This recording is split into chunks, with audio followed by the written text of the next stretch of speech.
Yes, I know that Christmas is only a week and a half away, but I couldn't handle the fall decor anymore, and I certainly wasn't going to leave it through the holidays. So here I am, just cleaning up, taking all the items off the porch that I know I'm not going to use or that I need to rearrange with. With any decorating project, I always like to start with a clean, fresh palette. Next up, I gathered a bunch of the essential pieces I needed. Garland, of course, was one of them. This is not my favorite garland, but it is what I had, and the theme of today is definitely making do with what I have. So I split it in half. It's way too long for the door, but I wanted to frame the door and the windows. So I'm hanging it above just on some cup hooks. Alright, this part's a little boring, but it shows you what I'm doing, so let's go ahead and speed things up a little bit.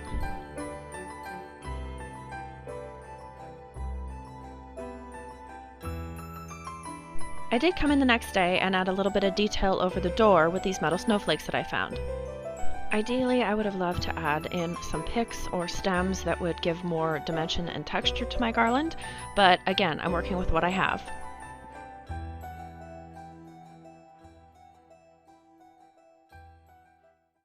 Next up is a puppy break.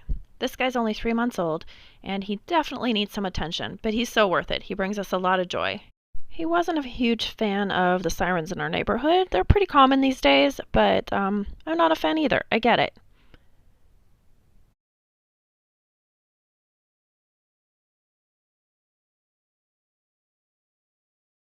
Here I putz around a little bit, one, because I have a dog in my arms, and two, because I'm trying to figure out the strategy behind what big pieces I want where. I like to start with the bones of the layout, kind of the structure of my decor, and then build on that. So layer one is the larger pieces, the tables, the lanterns, anything substantial. We'll go ahead and speed this up a little bit. I, again, kind of just play with things. I'm looking for different levels, different textures, things that create balance and symmetry on either side of the door. The wreath, obviously, goes right in the middle. The bow I will be changing later. In fact, stay tuned. I will show you how to make a bow. This church birdhouse my dad actually made. He built the frame and the little steeple and then added stones one by one. During this process, I did break quite a few off. Forgive me, Dad. But anyway, it was in the setup for a little bit, and then I changed my mind per usual. I really wanted something red and was struggling to find something, and then I spotted this, the perfect addition and pop of color. I also like how much height it gives, and again, it just has a homey farmhouse feel. Design for me is a lot of fussing with things and just moving things around until I like them. Okay, let's change angles here so you can kind of see an up close of that side of the porch and what I did after I added the red house. Clearly more dust has accumulated since sweeping yesterday. Here I'm adding this tin bucket with a plaid pattern on it just for some visual interest.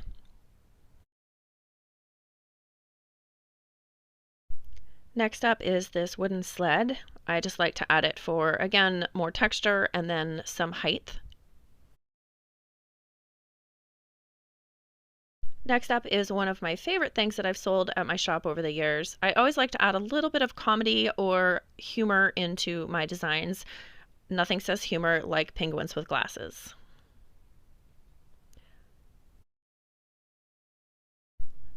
I'm going to fill this empty space visually with this tall tree. It also adds some height and more texture. And then these ceramic skates are a vase, which adds an opportunity for me to put in some more picks and more texture.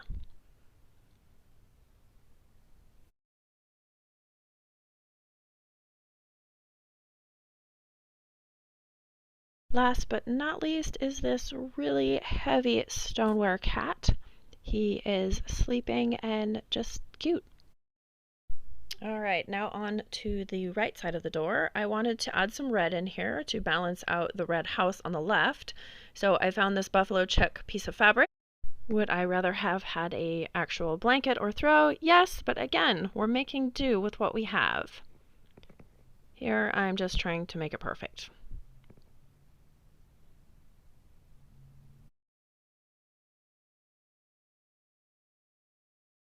Go ahead and speed this up a little bit. I'm just trying to create symmetry and balance, wrapping the garland around the same as the left side. So this side I really struggled with. I just was having a hard time. I'm adding a pillow again to pull in the color that balances out the plaid bucket on the left.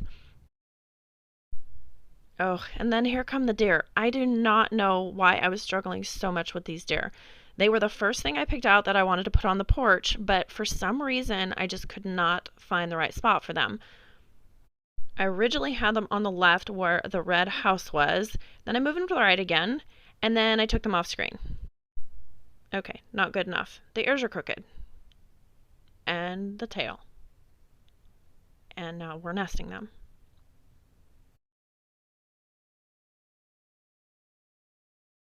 Okay, they're perfect now. Or are they? I'm still bothered.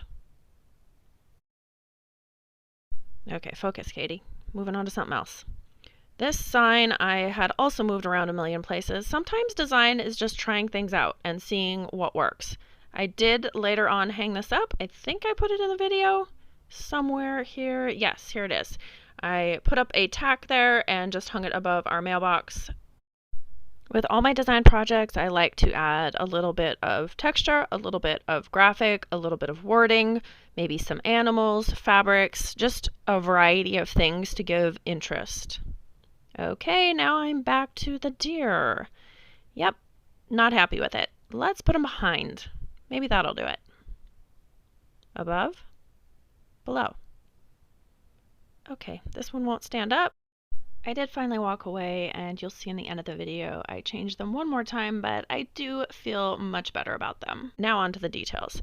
These lanterns were looking very empty, and I wanted to add more texture again. So I put these wreaths inside, little candle rings, and they were a little tight, but they worked, and I kind of let them go up around the sides to nest the candle inside it. So these are just faux candles, battery operated candles that are timered.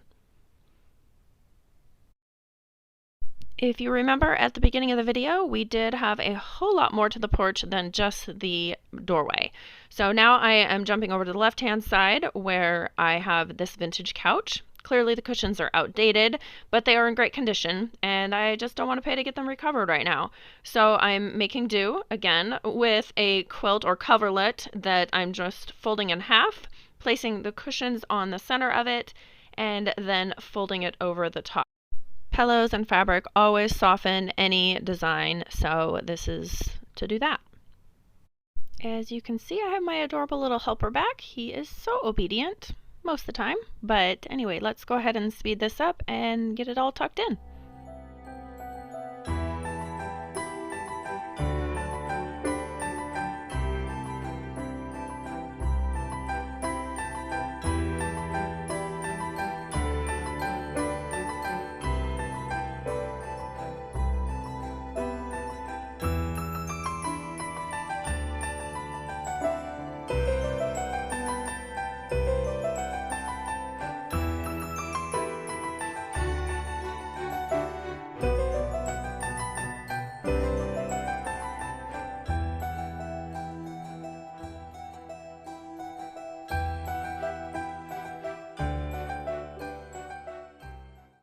Now I've got the puppy put back inside, and I can use both my hands and my full attention. I've added more pillows to the center of the couch.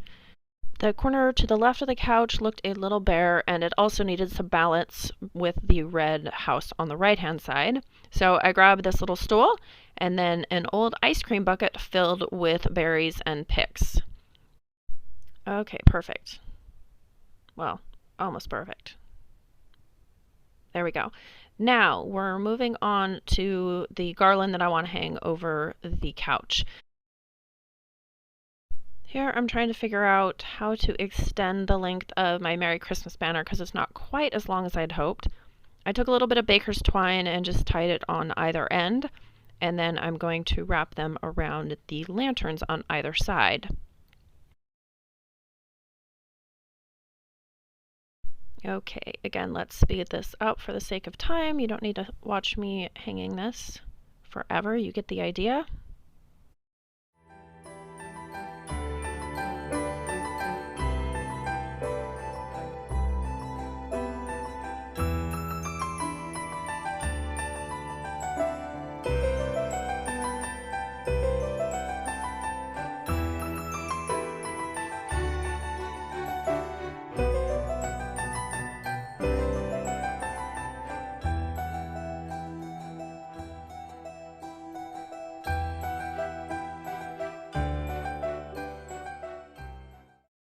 While I was hanging the banner, I realized how dirty and how old the candles were inside these lanterns. They've been hanging there forever. I do love them. I love them on either side of the window, but they needed an update. So let's go ahead and add some little wreaths or candle rings and new candles.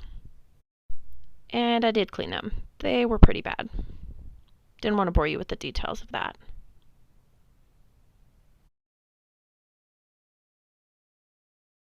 Now you may have noticed that the snowflake garland that I put over the door is actually hanging over this. Obviously I did that later.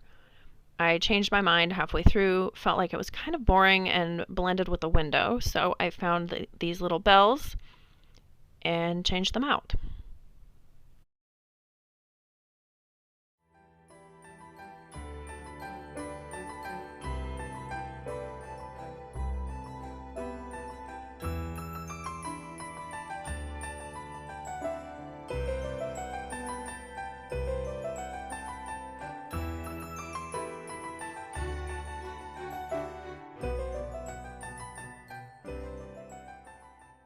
There is a full view of the porch at the end, but I just wanted to add one more little touch before I was done.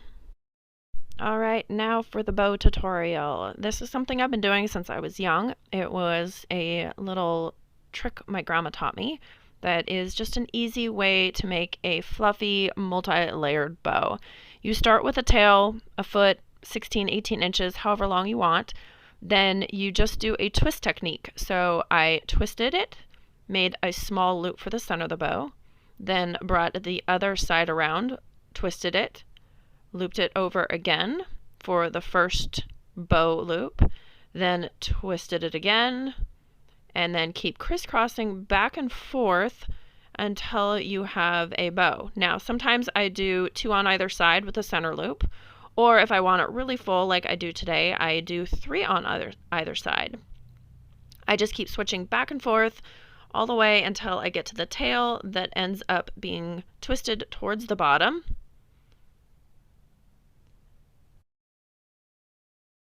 I know this was kind of quick. I could always do a full tutorial at another time. Drop a comment below if you're interested. Next, I'm adding some string to tie through the middle. Normally, I like to use some floral wire or really any wire and just to secure the middle of it. So I go through the middle hoop and around the back, struggling a little with the string, not preferred. And then I tie it off tight, or with wire, you would just twist it off tight. The preference with wire is that it's much easier to attach to whatever you're hanging it on, especially if it's a wreath or a floral arrangement.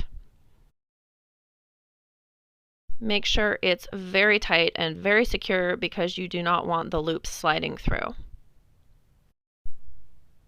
Now you just fluff out all of the layers. So pull one up, pull one down, kind of make them balanced and even. With wire rimmed ribbon, it is a little bit easier to keep its shape, but this one didn't do so bad.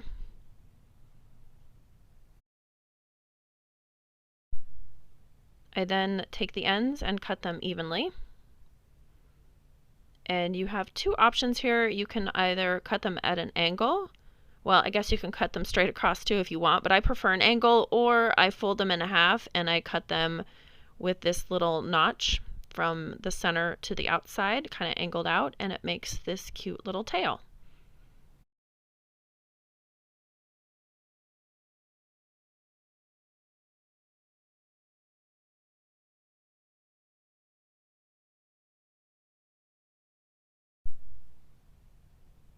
Alright, there she is. Now to add it to the wreath.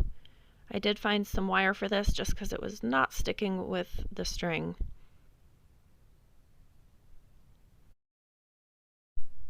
This was the final touch that my front door needed for some more color and some more red.